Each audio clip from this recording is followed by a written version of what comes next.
बघा,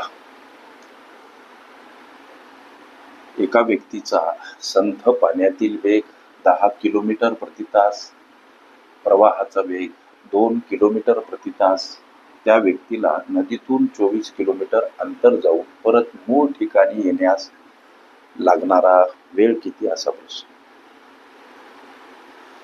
प्रश्न सोडवायचा कसा?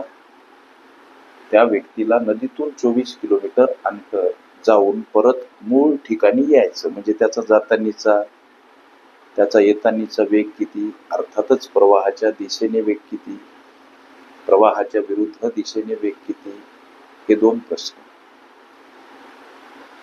लक्ष द्या. प्रवाहाच्या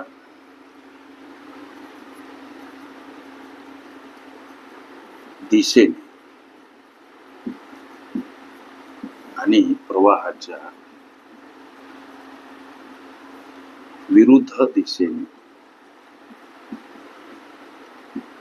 काय हो, तर वेग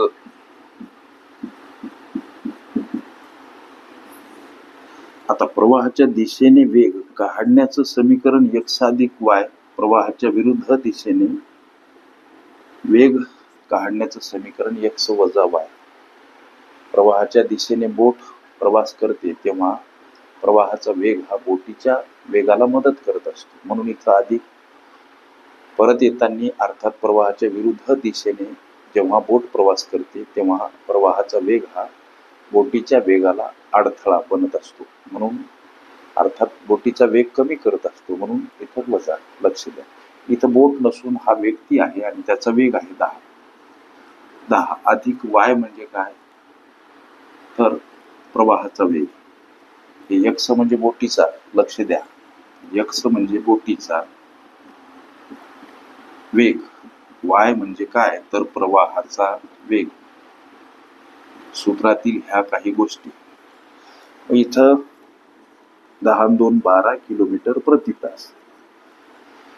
x म्हणजे हा व्यक्ती, त्याचा वेग 10 वजा प्रवाहाचा वेग 2, ही वजा बाकी 8 किलोमीटर प्रति तास. याला जातानीचा वेग असं सुद्धा, किंवा परत येतानाचा असं सुद्धा तुम्ही म्हणू शकता. काय हो, वेग. लक्ष द्या. आता उत्तराकडे. व्यक्तीला नदीतून 24 किलोमीटर अंतर जाऊन परत मूळ ठिकाणी यायचं, किती वेळ लागेल? वेळ काढण्याचं सूत्र लेकरांनो लक्ष द्या. अंतर भागीला वेग, हे काही सूत्र पाठ करा. बघा, अंतर जातानी 24, जातानीचा वेग किती, 12 किलोमीटर प्रति तास. इथं अधिक चिन्ह, अंतर 24 तेवढंच आहे, येतानीचा वेग 8 किलोमीटर प्रति तास. लक्ष द्या, हे किलोमीटर प्रति तास. त्याला किती वेळ लागेल हा प्रश्न. अंतर भागीला वेग बरोबर काय, वेळ. या दोन अपूर्णांकाची बेरीज करा, हे किलोमीटर प्रति तास आहे. लक्ष द्या, या दोन अपूर्णांकाला संक्षिप्त रूप देऊ. 8 1 8, 8 3 24, 12 2 24. हे छेदस्थानी 1 1 नाही लिहिले तरी चालतील. 2 अधिक 3 अर्थात 5 तास. हे या प्रश्नाचं लेकरांनो काय, तर उत्तर. प्रश्नकर्त्या विद्यार्थ्याने पर्याय दर्शवले नव्हते. ओके.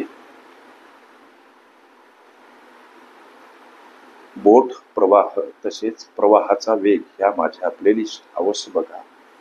त्यामध्ये विविध स्पर्धकांनी विविध अंगांनी विचारल्या संभाव्य अशा असंख्य प्रश्नांचा सराव तुम्हास करता येईल. ओके.